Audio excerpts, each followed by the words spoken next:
Chapter 6, Meetings. Mayo, Calo.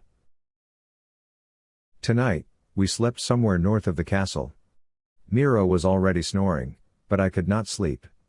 Tomorrow, we would have to go around the market again and try to eavesdrop on what was happening inside the palace walls. After this, what's next? I thought to myself.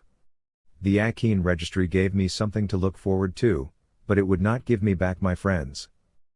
Can I really call them friends even if they didn't look for me? I grunted. Once I have the Akea registry, I could check for the entries and go back to Wawang village. Perhaps I should wait for my friends there until they return. Then, we could all go back to school again. I have not seen Professor Levin in a long time, and I certainly have not heard any news about the school bullies, Conrad and Lima. Even if they were bullies at school, I still wish they did not die during the Akea wine festival. I sighed, willing myself to sleep. On his cot, Miroe moved and spoke in his sleep. I lifted my head to listen, but he had already stopped talking. I heaved another sigh and shut my eyes tightly. Maybe instead of going back to Wawang village, I should just go hunt for the last great black egg. I think I would not like to go back to school and face the bullies alone. Perhaps Pyper could also go to school with us. I am sure I could get Grandma to pay for her school fees if Pyper did not have any money. I put my arms over my eyes, trying to sleep, but it was hard to fall asleep when you were forcing it. I let my thoughts drift away and after a while, lost all ideas inside my head. The following day, I awoke to Miroe as he shook me awake. I pushed his hands away. "Wake up. Today's the big day," he said. I groaned and dismissed his hands away. They were relentless, and so, I opened my eyes and sat up. I didn't sleep well. "Can we stay a little bit?" I stopped talking as he chucked an apple inside my mouth. "Eat. We have to talk about our plans. Rehash it one more time." Miroe sat in front of me. He looked wide awake, his eyes already sharp and bright. "Unfair." He snored all throughout the night. I bit on the apple grudgingly and watched him. "The registry is inside the palace. According to my sources, it's on the second or third floor, inside a locked room. There will be palace guards around. I need to create a distraction so you can get inside and take the registry. Once you have it, find your way out and wait for me. I think I could hold the palace guards for 20 minutes. Do you think that's enough time for you?" he said methodically. I nodded absent-mindedly. I did not calculate how long it would probably take me to retrieve the registry, but I was just not in the mood to talk. Too early for me. I yawned loudly, and apple chunks fell into my lap. Miroe grimaced. "I still suggest you use your power. No need to create a distraction if you will just squish some hearts," I said in between yawns. Miroe shook his head. A look of concern veiled his eyes. "You didn't seem so cautious about using your power before. I say, you never intended to use it sparingly. Have you turned into a sissy?" I said, munching the apple core now. The seeds crunched as I bit them. I would have spat them out in the past, but now, I spared no edible part of the fruit, or I would get hungry. "It's different now," he began. "There was always Go-Me to revive the hearts I froze. But now, if I should do it, there's no reversing it. That's why I'm trying my best to be careful. I'm not as evil as you may think." I choked on the apple core and coughed. I could not keep my laughter in, so much so that I almost choked.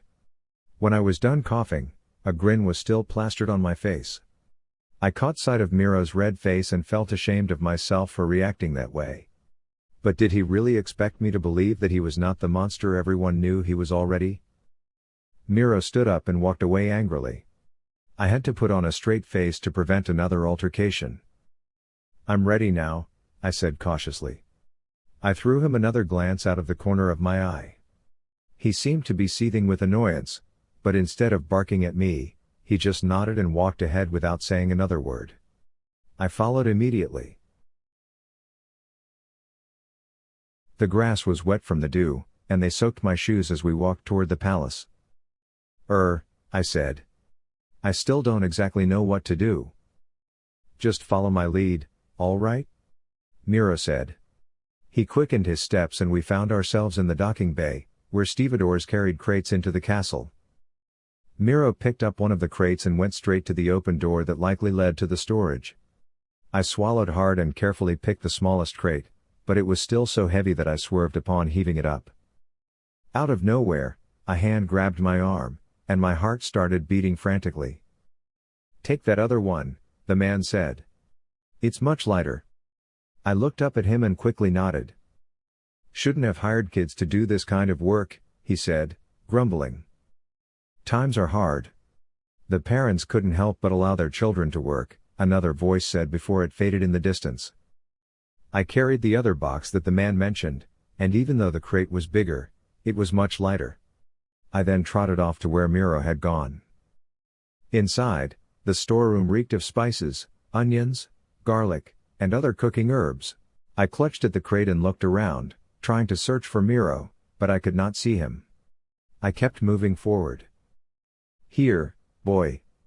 a burly man hollered, pointing at a particular side of the storage room enclosed with ropes. "Put it down here and bring the other crates," he added, pointing at another side of the room. I proceeded to obey the man, wildly swerving my head left and right, hoping to chance upon Miroe. If I see him sitting around while I slave myself away, I will shout at him. However, he was nowhere to be found. I walked back to the docks, a bit flustered from carrying the crate. This time, I tried lifting several boxes before settling on the lightest one. I was sweating after carrying my fourth crate inside, and Sisis was beginning to peer behind the clouds.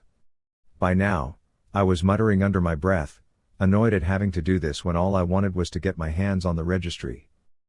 I dropped the crate on the floor with a grunt and a pant before settling on an open seating area. Miroe was still yet to be found. If he expected me to keep on carrying these crates, then he's wrong. I stood up and decided to move further inside the storeroom. There were many roped-in containers. I figured there had to be another door that led somewhere else. I was moving between piles of crates that smelled powdery and minty at the same time when a hand suddenly grabbed mine. I looked up and saw Miroe with his forefinger pressed against his lips, motioning me to keep quiet. I nodded, and he pulled me, both of us walking stealthily towards a gap between the crates. "Follow my lead again," he said softly. "But I don't want to carry more crates," I argued, but he no longer heard me. He went to another loading bay, only it wasn't really a loading bay. It was a dispatching area where the crates were being issued and ordered to be brought inside the kitchens. Miroe fell in line behind the other men. The smaller crates were being handed to them. I decided to follow them too. The man who was handing out the crate gaped curiously at Miroe. "Are you allowed entry into the palace?" he asked. Miroe nodded. I could sense his shoulders straightening. The other man who stood beside the man shot a look at Miroe and nodded. "I know him. I've seen him before." They then allowed him to enter the path that led to the kitchen. I wondered where the other man had seen Miroe for him to think he was familiar, then I froze in fear as I remembered the posters of Miroe's faces all over Kanela. Perhaps that was why Miroe had seemed familiar to that man. When it was my turn, the man eyed me warily. But seeing that I didn't look dangerous enough, he immediately handed me a crate and was motioned to proceed inside. While I was walking, I studied my surroundings. First, I went down a long tunnel where many delivery activities took place. After several minutes, I went up a flight of stairs and found myself inside a clean storage space. People were bustling about, all wearing white clothes. I was about to put down the crate I was carrying when someone grabbed me again, and I yelped in surprise.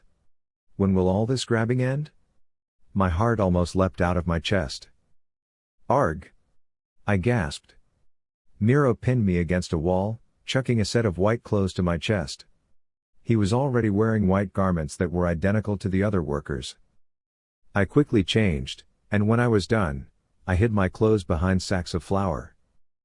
"Now, act as though you know this place," Miroe murmured. "We're now inside. We could be leaving any time, so just be on your toes and keep your eyes on me. Before the day is over, You'll have the registry. He sounded so sure. I nodded incessantly, excited at the thought of having the registry and suddenly lonely at the idea of having to say goodbye to Miroe. Pyper, San Diego. I watched Dogen walk ahead of me, his hulking figure moving stealthily away, wondering if it was right that we separated. He was such a burly man. I wasn't exactly sure if he would be able to move around without drawing attention to himself. However, he insisted that it was easier to cover more ground in less time if we were not together. Dogen disappeared from my view.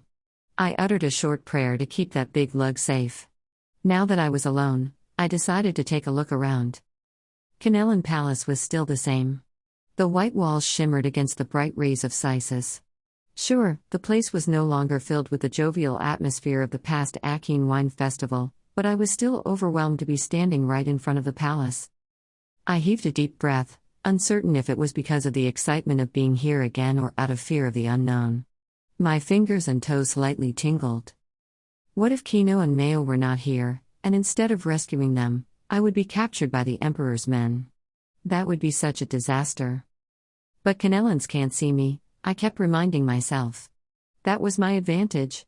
I can go into any unlocked room and peer through any gap undetected, just like what I did in the Amaritian Palace when I searched for Kino. Unlike the Amaritian Palace, though, the Kanelan Palace was much grander, which could be advantageous to me, or is it? I mean, where do I even begin to look for Kino and Mayo? Unlike the last time, there was also no Arden to go around the surrounding taverns to listen for gossip. I sorely felt Arden's absence. As I have learned in the past, the easiest way was to go to where the ladies in waiting were, where the maids and servants lurked, so that I could understand what was happening in the palace. This was something Arden would have done. I jogged lightly towards the palace stairwell and was grateful for the carpet since it muted my footsteps even more. I was cautious, though, not to leave any footprints. I spotted two servants that carried brooms and rushed to where they were. When I was close enough to listen, I slowed down. One was humming to herself while the other was just walking, clutching at the cleaning materials. When they finally reached the bottom of the stairwell, and none had uttered a word, I paused and wondered if I should pinch them on the buttocks to make them talk. I decided against it and left them behind, searching for other people to spy on. Soon, I found myself in the grand hall, where many palace visitors come in. They were walking around, their noses suspended up in the air and trying as much as they could to ignore each other. Regardless, the grand hall was still buzzing with gossip. It seemed to be the best place to start. I tiptoed around, careful not to attract anyone's attention or bump into anyone. The Emperor has some good strategies. Yes, I know that there's flooding in Dirella, but mind you, he was there before the week ended to bring aid to. Never mind that. He has driven his mother out of Amare and into Karasthea, said a hushed voice, obviously afraid someone might hear. Someone cleared his throat, and I almost jumped from where I stood. Well, I think it was how an emperor should act. Imagine having his own mother, the former queen of Amare, go against his wishes and provide shelter to the very boy the emperor has ordered to be executed. What kind of mother so blatantly disobeys His Highness? I shuddered at the thought. Some people were saying that there were factions now, that the Akene Empire was no longer as united. Well, I didn't think that was impossible, not when some things were going around about how the voice trailed off as I slithered away, carefully picking out the other group's conversations. There was no need to dwell on things that I already knew. Dangerous times, I say. Even here in Canela, a man with spiky hair said. The woman he was talking to frowned. There were palace guards everywhere. I don't see why it could even be more dangerous now, she said, shaking her head. Didn't you see the posters? There were all sorts of criminals seized almost every day. Crimes don't discriminate against age anymore, mind you, he said matter-of-factly. The woman gasped, what do you mean by that? Even children are being thrown into the dungeons now, he said softly, as though avoiding any attention to himself. My heart caught in my throat when I heard his remark. It felt like a good idea to check the bulletins outside and see if there was any clue about Kino and Mayo's whereabouts. But the palace was doing all it can to minimize the spread of crimes and uprisings, another said. Uprisings? A voice bellowed. Who would organize such a thing? There was a burst of laughter from behind me. The Emperor is crazy. He wouldn't stop until the boy is dead. And then, did you hear about the tree runners? They were freed. Released from their banishment in Sinista. Those monsters would roam Akea unguarded. They were not monsters. They were gentle creatures. Now, the hubbubs were a different matter, another guest rebutted. Who said anything about hubbubs? The bellowing voice muttered. It was a ploy, somebody murmured. The former queen was sent to Karasthea to search for the last dragon's egg. Once found, she will reunite with her son. I moved away, confused and somewhat more afraid of what I heard. Talk of dragons and rebellions makes me fear for my clan, but for now, something about what they said stood out in my head. I needed to check the bulletin boards. My short legs shook from hunger and anxiety as I rushed outside the palace to search for the bulletins. I breathed the fresh air as soon as I was out in the courtyard and willed my heart to pump regularly. The throng of people milling around made me nauseous, but nothing could stop me from discovering more. The knot that started wiggling inside my stomach grew tighter the longer I stayed within yards from the Emperor. There was no bulletin board to be seen, but lamp posts were everywhere. I sprinted to the closest one and searched through a pile of posters.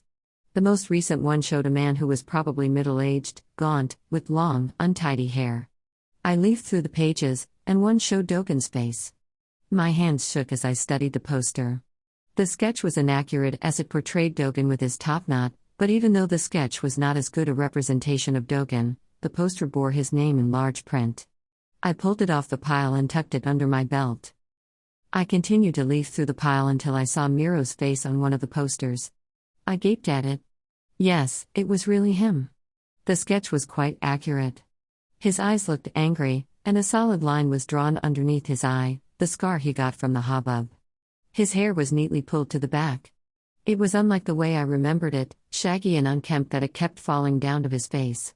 For some reason, he did look a bit, I searched for the word to describe his expression, but nothing came to mind except, normal.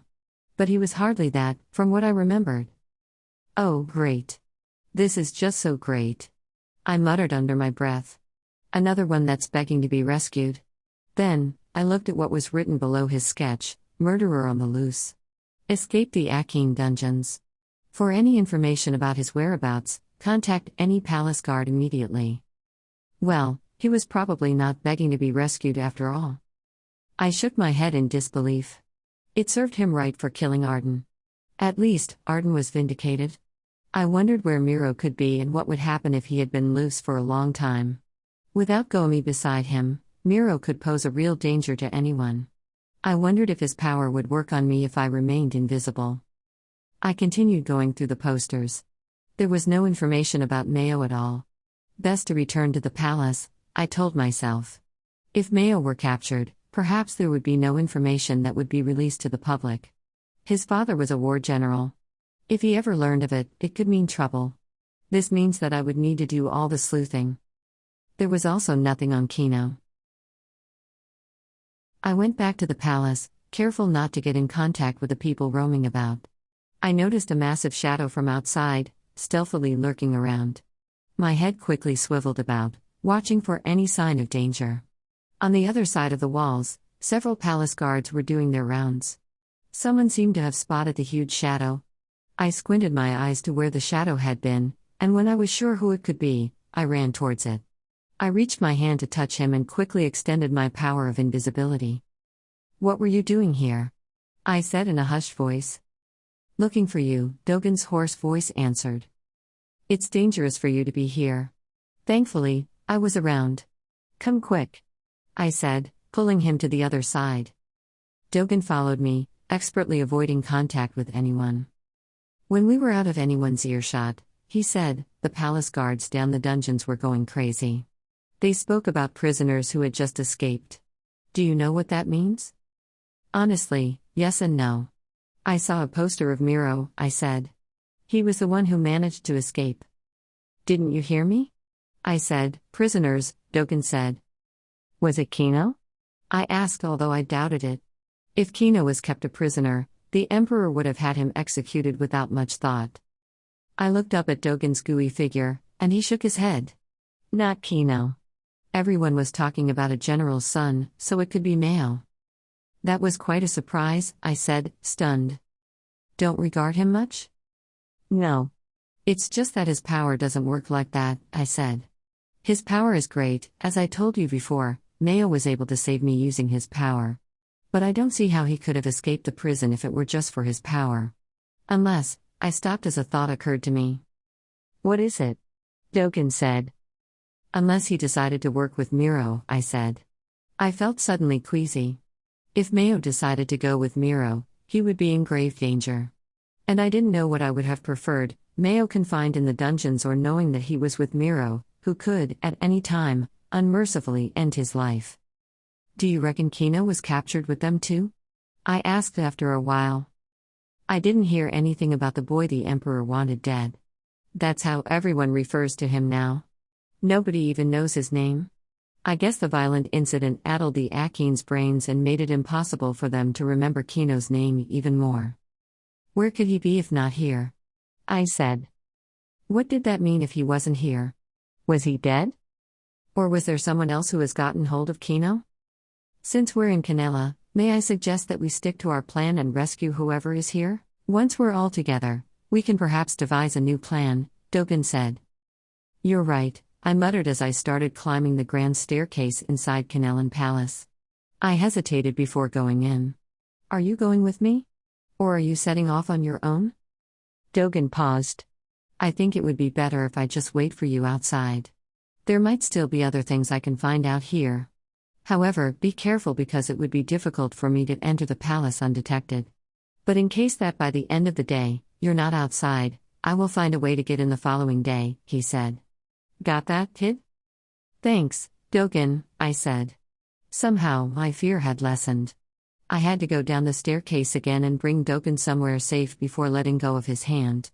I watched as he mixed with the crowd effortlessly, avoiding the palace guards at every turn.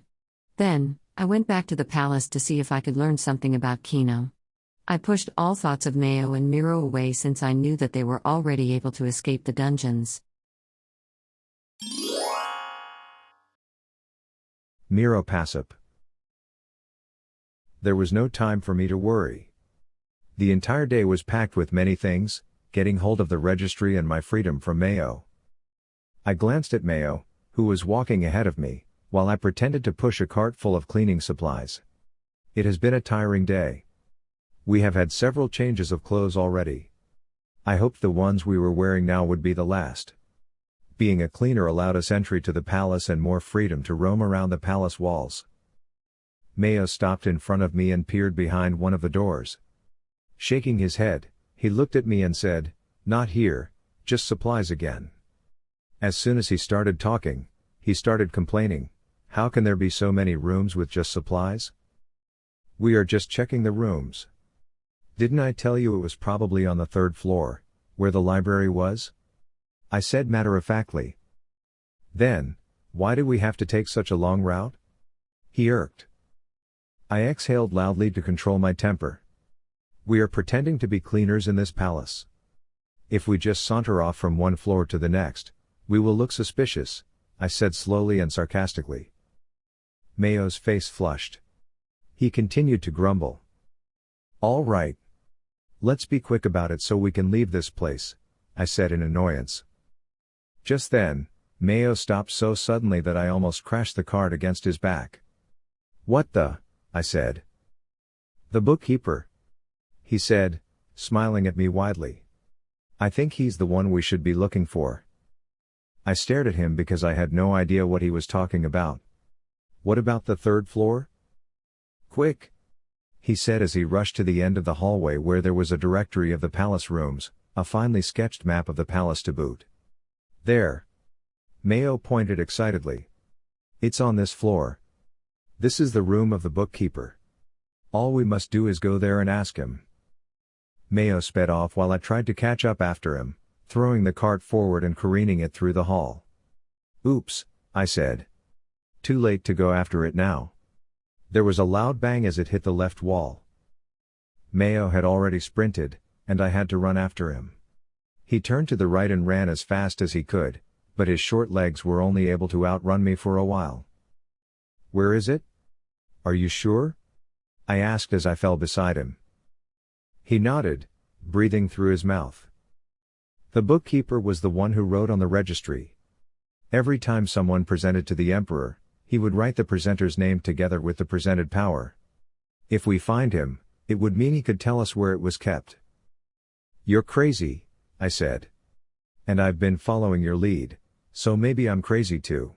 But what makes you think that the bookkeeper will just hand you the registry? I don't, Mayo said, pausing. While in the dungeon, I just needed something to keep me going, so I set my heart out to obtain the registry. I didn't think about how to actually do it, nor did I think it will be easy. Mayo stopped in front of one of the doors and lightly pushed it open. He peered inside and went in without waiting for me. I followed behind, carefully shutting the door. There! Mayo yelled. The bookkeeper is here. A gaunt man stood inside the room that seemed to me like a mini library. The walls were covered with bookcases, and ladders were hanging on each bookshelf, which I assumed was for getting books beyond an arm's reach. What are you doing here? I never asked for anyone to clean the room yet, the tall man said, eyeing us warily. We need to see the registry, Mayo said. The man's face looked rather confused. The registry? He repeated. And why would a cleaner want to look at the registry? I need to know Kino's heritage, Mayo answered in a rush as though he had rehearsed all his responses before our encounter with the bookkeeper. I don't know how I could be of help to you, nor how the registry would be able to, the man said. The registry does not state anyone's heritage. Please, Mayo pleaded. I just need to see the last entry you made to the registry. No, the bookkeeper said. Leave now. Whatever was written in the registry is no business of yours. Please? It's really important to me, Mayo pressed. The bookkeeper raised his eyebrows in shock. Why are you insistent about it? Leave now before I call the palace guards. I knew then that it was up to me. I touched the bookkeeper's heart and gave it a squeeze. His eyes bulged as he stared at me. What are you? He croaked. Do not threaten us with the palace guards because I can kill all of them. Cooperate with us, or else I will have to kill you, I said in a menacing tone. When the bookkeeper still wouldn't respond, I nudged at his heart again, and this time, his arms flailed. Stop! He said, gasping for breath. I will do what you say. I let his heart loose, and the bookkeeper stood up, rushing towards the registry. Mayo was quick to follow him. Go to the last entry, Mayo said. The last entry? The man asked curiously. That is a complicated matter. Yes. I know. It was Kino's entry. The one where you wrote his name and his power. I want to see it. I want to see the other entries that might tell me about his life, what his parents' powers were. Mayo's voice trailed off. The bookkeeper shook his head gently. It amuses me, that Kino Amark's name, I was able to write, and yet, I couldn't write Distantekis beside it. Mayo's mouth hung open. What do you mean? He asked. The registry does not lie. What is written here were the true powers of Akeans. I remember writing Kino's power multiple times. However, after I wrote Distantekis down, my hand would involuntarily strike the entry off as though my hand had its own life. And then, he paused and turned away from us, walking towards a metallic bookcase. He opened it and pulled out a huge book. It was almost a foot thick. He put it down on the table, leafed through the pages, and motioned for us to go near him. There, he said, pointing at Kino's name. I could write his name, but the power remained blank. But I swear, I did write his power multiple times, and it always ended like this. That was when all the ruckus started. Impossible. Mayo breathed out. I couldn't believe it either. This has never happened to me before, but it is just how it is, the bookkeeper said. Watch. He took a quill and dipped it in black ink. Then, he wrote Distantekis across Kino's name. It remained there for a while before it was stricken off by the quill. In a few moments, the word vanished completely. What does that mean? I said. The bookkeeper stared back at me and shrugged his shoulders. I can only guess that the boy had been lying about his power. That is why the registry would not accept it. I told you, the registry doesn't lie. Mayo was flushing. Spill. I said. Mayo squirmed. His eyes darted towards me. There's nothing to spill. He yelled. Then, why is it that Kino's power was not registered? Mayo looked ready to burst. His eyes had gone watery. The bookkeeper was standing close behind me. Surprisingly, he was as calm as when we started talking about Kino's power. Now, tell me. What do you know about Kino? Help us to help him. Tell us, the bookkeeper said. Mayo looked at both of us alternately before blurting out, Kino doesn't have any power before. It was just a show so that he could get himself registered in the books, and no one will bully him in school anymore. What? Is this true? The bookkeeper said, obviously shocked. So, that is why the Distantech has kept on vanishing. Does anybody else know about this? I asked. The bookkeeper shook his head. Well, I figured nobody needed to know. The boy was already in a lot of trouble. Do I need to tell everyone about this rather uncanny incident? I mean, why bother? If it were up to me, I would make the world forget about Kino Amark. By doing so, I would probably spare his life. Why must I tell the Emperor? You saw what happened at the festival.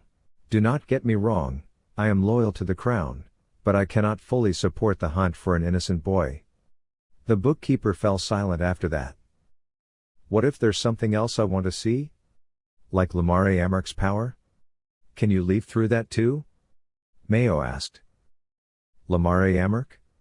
His mother, I suppose? The bookkeeper said. Mayo nodded. This time, I was the one who blushed, perhaps embarrassed at myself for having perpetrated a lie a long time ago about how Lamare was Nia, and Nia, my mother. The bookkeeper bent over the book. The man closed the book and tapped on it 3 times before saying Lamare Amark, and as though it had its own life, the book opened on its own. The pages started turning slowly until it gathered speed, and when the last page was reached, it did not stop. Instead, the book closed. Ha! The bookkeeper barked. She has no entry in the registry. His eyes met mine. If she has no entry here, that means that she's unborn, one whose power did not manifest, he paused. Or she is royalty. At this point, the bookkeeper slumped on a chair, his face still shocked. Mayo, on the other hand, swelled with pride. He grinned widely at me. I told Kino that he was Kratty royalty. That's why the Emperor wanted him dead, Mayo said. And this, he continued, gesturing towards the registry, just proved that I was right. You forgot, I said. The bookkeeper said that it's either Lamare was royalty or an unborn. She can't be unborn, Mayo argued. She has power. Remember, she always went to the Kanelan Palace before. Is there anything else you need from the registry? I asked Mayo. Because if we're done with it, we need to go. Kino's father. Mayo yelled. I told Kino that we'll have a hunch what his power was if we could only get to see both of his parents' powers. Then, he looked up expectantly at the bookkeeper, who stared back at him. Yes. The bookkeeper said. Tell me what Kino's father's power was. What's his name? Mayo looked helplessly at us. I don't know his father's name. I stormed out of the room, annoyed at Mayo. If I stayed there another minute and he continued to give me nonsensical answers, I knew I would need to control myself from strangling him. I waited outside, fuming. I told myself that I should not worry anymore because this would be the last day we would be together. After this, once he was done with all his questions for the bookkeeper, I will send him off to Lundu or whichever forsaken province he preferred. Suddenly, I heard Mayo running towards me, hugging the registry close to his chest. What were you doing? I hissed. Mayo continued running past me without glancing back. He wouldn't help me with my query. He yelled. Well, that was because you didn't know the father's name. I yelled back in annoyance. The bookkeeper was fast approaching, and he passed by me. Hey! The bookkeeper yelled. Help! Guards! The registry was stolen. I looked at the people watching us as we waved through the crowd. Nobody dared to move and block our way. I kept running and in a few seconds, overtook the bookkeeper, who panted loudly. Help! He yelled. Guards! Arrest them! For such a pudgy boy with short legs, Mayo could run really fast. There were still a good few yards separating us. I sprinted more quickly to catch up to him until finally, we were running side by side. That way, I said, pointing to my right. Mayo turned obligingly and kept on running. We were doing so well, and you had to steal it? Now we will be pursued all over again. I hissed at him. Mayo looked determined, and he kept on running forward. It's not like we aren't being pursued already, he yelled. Loud footsteps approached us, and I grabbed Mayo so he would stop. Right in front of us were palace guards. I froze, wanting badly to smack Mayo on his head. All thoughts of escape fled my mind, but I would be damned if I let myself be hauled to the Kanelan Dungeons again. Pyper, San Diego. They went that way. Please. A gaunt man shouted at the guards. He looked familiar to me, but I struggled to place him. He pointed towards the end of the corridor. They turned right. He yelled. He was surrounded by spectators, but none of them seemed to take him seriously. They just stared at him in the direction he pointed at. I listened carefully and could hear footsteps from afar. Then, the steps halted. Please. Somebody help me. They took the registry. He said. He looked past me, and that was when I realized where I had seen him before, at the Akea Wine Festival. He was the one who wrote the names of the children who presented themselves to the Emperor.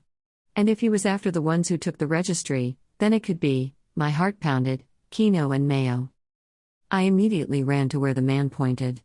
It was another 100 yards or so. I could hear some banging and loud thuds that made me want to appear magically to where they came from. When I reached the end of the corridor, I looked to my right, and true enough, Mayo and a boy with a ponytail were there. Wait, is that Miroe? In front of them were palace guards. Mayo was shaking, but he was hugging the registry tightly. Miroe Pasap. There were about 4 palace guards ahead in front of us, and I knew we were wasting precious minutes. The more we stayed here, the greater were our chances of getting caught. I had to make my move soon. But what do? Do I freeze their hearts? I wanted to, but I was not sure if I should. I mean, it is murder. Without me, I wanted to be more careful in using my power. Use your power, Mayo said to me. Use it now? He yelled in an agitated manner. No. A loud voice bellowed. Was that you? I asked Mayo. Mayo shook his head, and then, he was gone. He vanished into thin air. Mayo? I shouted. The palace guards looked around them and drew out their swords. They were bent and in a fighting stance, waiting for the right moment to attack me. Mayo spoke from behind the palace guards, and they all jumped, almost in unison, swinging their swords at nothing but air. I took that as my opportunity and skidded to the left, avoiding contact with their swords, and scampered away. If you can make yourself invisible, then why the cratty hell did you have to make me bring you here? I shouted, hoping that Mayo could hear me. Then, his head popped in midair 2 feet away from me and said, I can't. I yelled in surprise and almost ran into the walls. His face vanished again. Never mind that crazy kid. I must focus on getting out of this palace. I could reach the kitchen unnoticed, but more danger lay ahead. It seemed like the palace guards had been alerted by now. Some of them were talking to the men stationed near the docks. I kept myself hidden behind sacks of produce, trying to clear my head and figure out how I could escape. Then, a short girl appeared in front of me, her forefinger pressed against her lips. She touched my hand, and in a split second, I vanished. Now, just be careful. We must walk out. No bumping into someone or anything, she said softly. My heart was drumming, but this time, it was not from fear of being captured again and chucked into the Kanelan Dungeons, but rather, fear of not seeing myself. I realized it was pretty terrifying. And then, hand in hand, I jogged beside the little girl who looked like a ghost, hoping to be out of Kanelan grounds in the shortest time possible.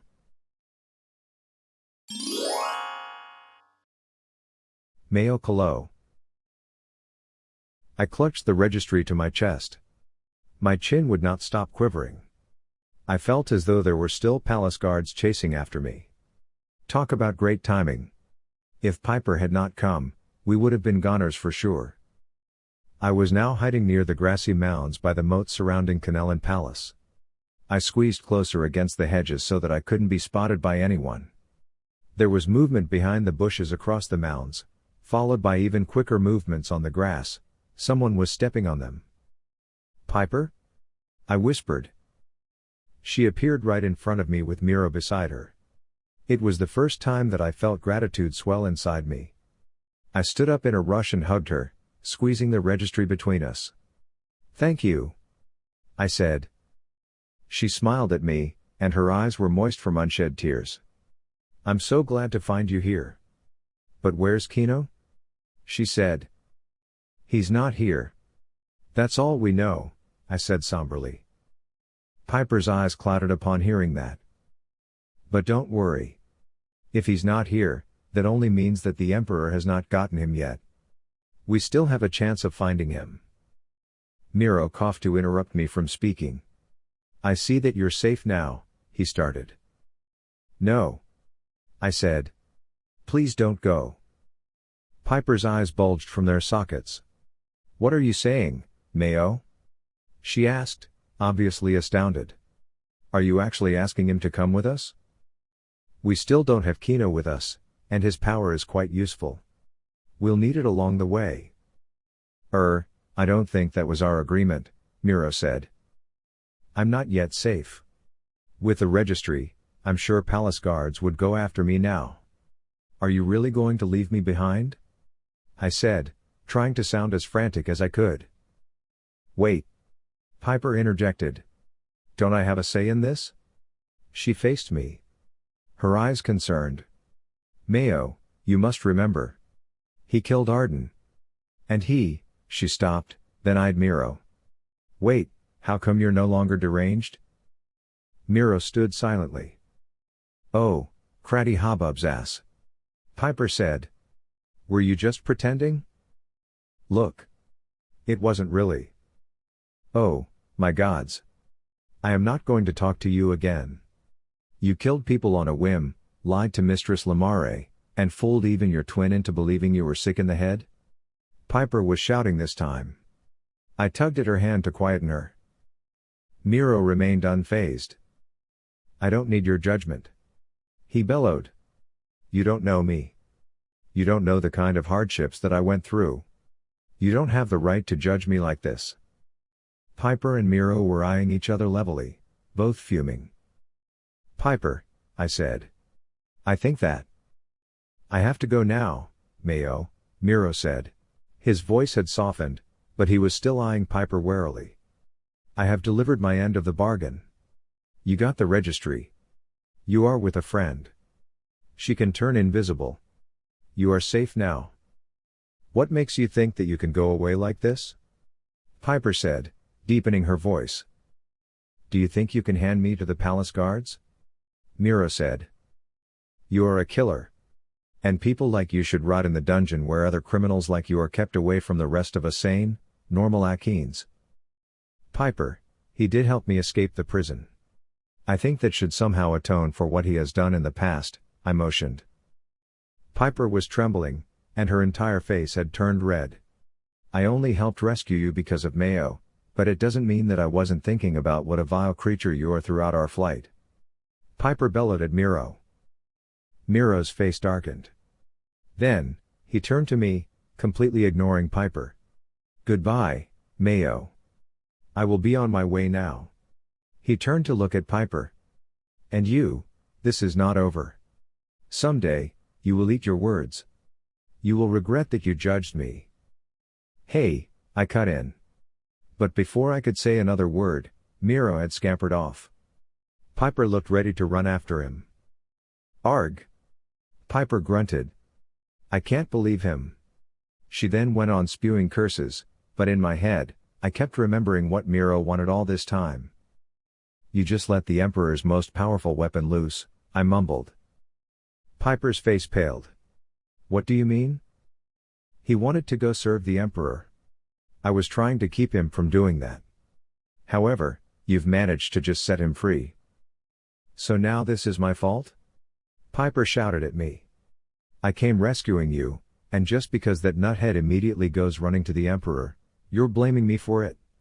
It doesn't matter that that same nuthead could have been planning to do that since he left us behind in Sinista. She paused to catch a breath. Because you just want to blame it on me. When she finished her tirade, she was panting. My ears burned. I'm sorry, I said. It's just that now that I realized how helpful his power could be, I had hoped he would join our side. But you're right, if he's rotten to the core, he won't change, and staying with us could mean endangering our lives. Pyper started calming down. I'm sorry, too. I guess I was just disappointed that Kino's not with you, and instead, I see you with his sort. We're cool, right? I asked. Pyper slowly beamed. Of course. I've missed you so much. She then enveloped me in a big, warm embrace. Squeamish as I was, this time, I welcomed it and actually returned her hug. Wouldn't you know it? I actually missed her quite a lot too. Now, I can't wait to find Kino. There's another surprise, Pyper said as she released me from the embrace. Dogen's with me.